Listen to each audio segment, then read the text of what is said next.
बिस्मिल्लाहिर्रहमानिर्रहीम। अस्सलामुअलैकुम नाज़रीन कराम, नई वीडियो में आपको खुश आमदीद कहते हैं। रात गए एक जानिब कप्तान ने सरप्राइज़ दिया है और चौधरी परवेज़ इलाही ने पंजाब असम्बली में 186 नंबर का वोट ऑफ कॉन्फिडेंस जो है वो हासिल किया है। परवेज़ इलाही के लिए ये कैसे मुमकिन हुआ और कप्तान ने किस तरह तमाम तर सियासतदानों को तो सरप्राइज दिया ही है, लेकिन ये पॉसिबल कैसे हुआ और ताकतवर हल्के जो कि पॉलिटिकल इंजीनियरिंग कर रहे हैं इमरान खान के बकौल पिछले दिनों से पंजाब के अंदर और इमरान खान को शिकस्त देना चाहते थे। इमरान खान ने एस्टेब्लिशमेंट, पीडीएम, नून लीग, पीपी और तमाम स्टेक होल्डर्स को मुकम्मल शिकस्त फाश दी है। और इमरान खान ने कल जो खिताब किया है वो पाकिस्तान की सियासी तारीख में याद रखा जाएगा, क्योंकि इमरान खान ने कहा है कि कोई रेड लाइन नहीं है। वो कहते हैं कि फलां चीज पर बात ना करो, फलां चीज पर बात ना करो, ये रेड लाइन है। ये रेड लाइन नहीं है। मैं इनको तोड़कर बताऊंगा कि कैसे रेड लाइन तोड़ी जाती है। अब इमरान खान की ये तकरीर जो है ये बड़ी मानाखेज है और इसमें किस तरीके से मुख्तदर हलकों और पीडीएम को ललकारा गया है, इस पर हम आज की वीडियो में बात करेंगे। नाज़रीन इकराम, इमरान खान का कहना था कि एक चीज कही गई कि पीटीआई का कोई मुस्तकबिल नहीं है। हमने इमरान खान पर रेड लाइन लगा दी है। मैं रेड लाइन मिटा कर दिखाऊंगा, कोई किसी के ऊपर रेड लाइन नहीं लगा सकता।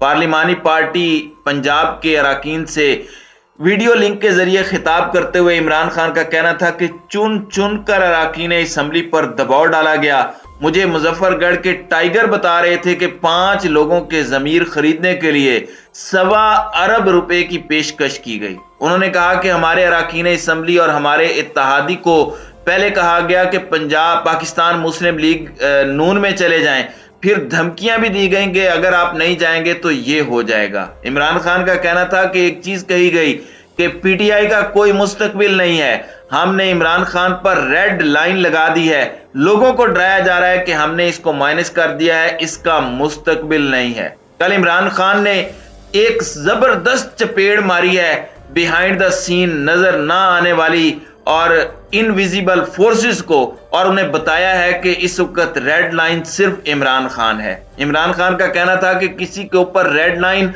सिर्फ पाकिस्तान के अवाम डाल सकते हैं और कोई नहीं डाल सकता। जिसमें भी ये तकब्बुर है कि हमने रेड लाइन डाल दी, ना उनमें अकल है। सिर्फ बेवकूफ इंसान ऐसी बात कर सकता है। ना उनको सियासत की समझ है, ना उन्होंने इस मुल्क की तारीख पढ़ी है। जिसने थोड़ी भी तारीख पढ़ी हो तो वो कभी भी अहमकाना बात नहीं कर सकता। इमरान खान ने कहा कि सबको पैगाम देना चाहता हूं कि जो ये कह रहे हैं कि रेड लाइन ड्रॉ की हुई है, मैं आपको रेड लाइन मिटा कर दिखाऊंगा।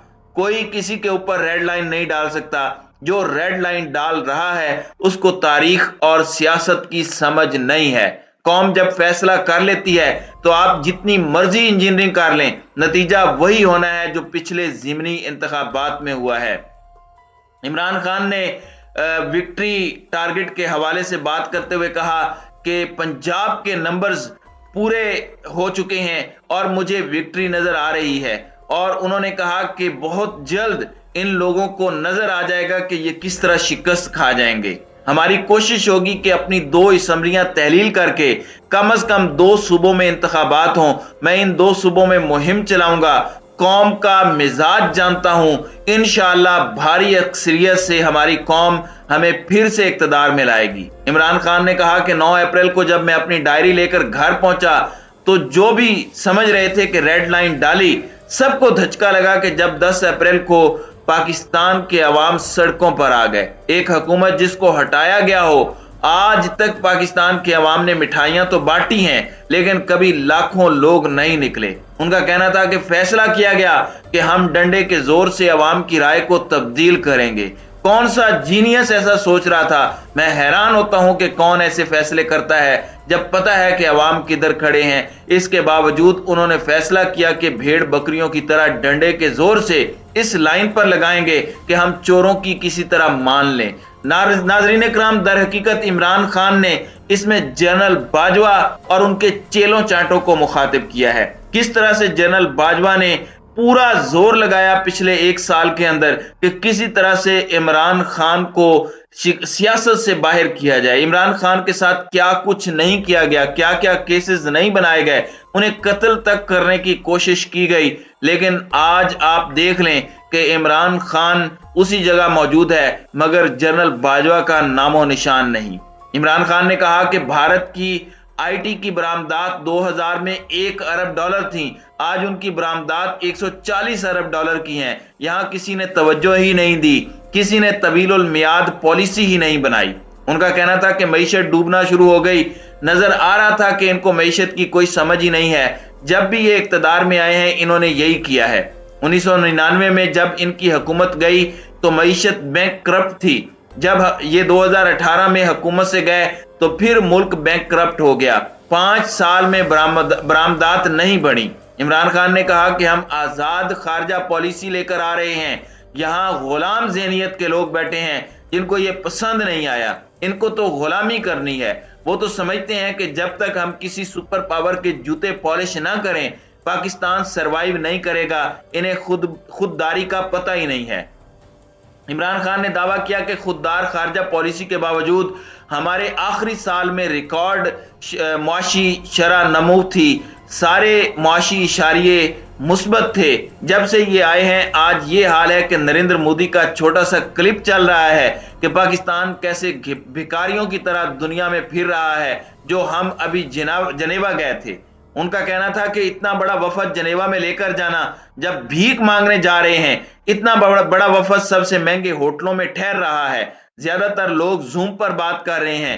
آج کل کون سی ایسی چیز ہے جو زوم پر نہیں ہو سکتی؟ میں نے زوم پر اقوام متحدہ میں خطاب کیا ہوا ہے۔ آج کے زمانے میں اتنا بڑا وفد جنیوا لے جانے کی کوئی ضرورت نہیں تھی۔ عمران خان نے کہا کہ عوام مہنگائی میں پس گئی ہے، فیکٹریاں بند ہو گئی ہیں، بے روزگاری بڑھتی جا رہی ہے، اب یا تو آئی ایم ایف کی شرائط ماننا ہوگی، اس کا مطلب ہے کہ مہنگائی ہوگی، اگر شرائط نہیں مانیں گے تو اور زیادہ مہنگائی ہوگی۔ ان کا کہنا تھا کہ عدلیہ سے پوچھنا چاہتا ہوں، ہم چاہتے نہیں ہیں کہ کسی قسم کی ایسی تنقید ہو جس سے ہماری عدلیہ ناراض ہو، ہم مضبوط عدلیہ چاہتے ہیں۔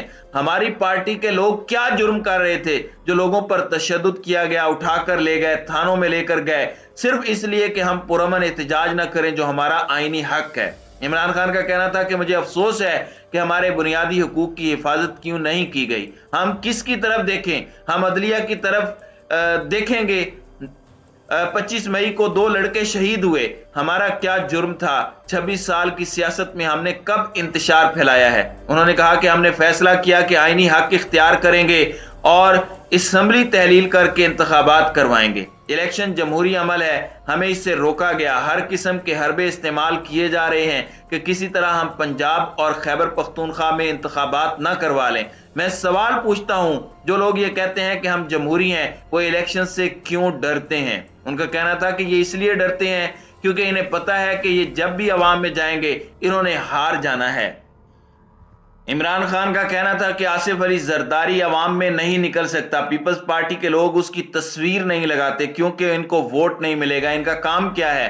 وہ چوری اور حرام کے پیسے سے لوگوں کے ضمیر خریدتا ہے، وہ پھر یہاں چکر مارنے آیا تھا کہ پھر خرید و فروخت کرے گا۔ ان کا کہنا تھا کہ مجھے اراکین پنجاب اسمبلی پر بڑا فخر ہے کہ جس طرح آصف زرداری آیا اور جس طرح آپ نے اسے مسترد کیا۔ ویسے مجھے آصف زرداری کا شکریہ ادا کرنا چاہیے کہ اس نے ہماری پارٹی کا صفایا تو کر دیا، جو گندے انڈے تھے جنہوں نے بکنا تھا شکر ہے ان کو فارغ کیا۔ عمران خان نے کہا کہ جیسے ہی میری ٹانگ ٹھیک ہوگی میں پھر سڑکوں پر ہوں گا۔ اللہ قربانی کے بغیر آزادی نہیں دیتا، جب تک قوم قربانی کا مادہ پیدا نہیں کرے گی ہم آزاد نہیں ہوں گے۔ اللہ کا حکم ہے کہ خوف کے بت کی پوجا نہ کرو۔ ہمارے اوپر چور اور جرائم پیشہ لوگوں کو جو مسلط کیا ہے، ہم سب کا فرض ہے کہ ان کے سامنے کھڑے ہوں، نہیں تو آگے تباہی ہے۔ عمران خان کا کہنا تھا کہ ہمیں ڈرایا، دھمکایا گیا، دہشت پیدا کی گئی۔ اعظم سواتی اور شہباز گل کے ساتھ جو کیا ہے یہ دہشت پھیلا رہے ہیں کہ ہم ان چوروں کو قبول کر لیں۔ جس وقت ہم نے ان چوروں کو قبول کیا آپ یہ سمجھ لیں کہ ہم نے اپنے ملک کے ڈیتھ وارنٹ پر دستخط کر دیے۔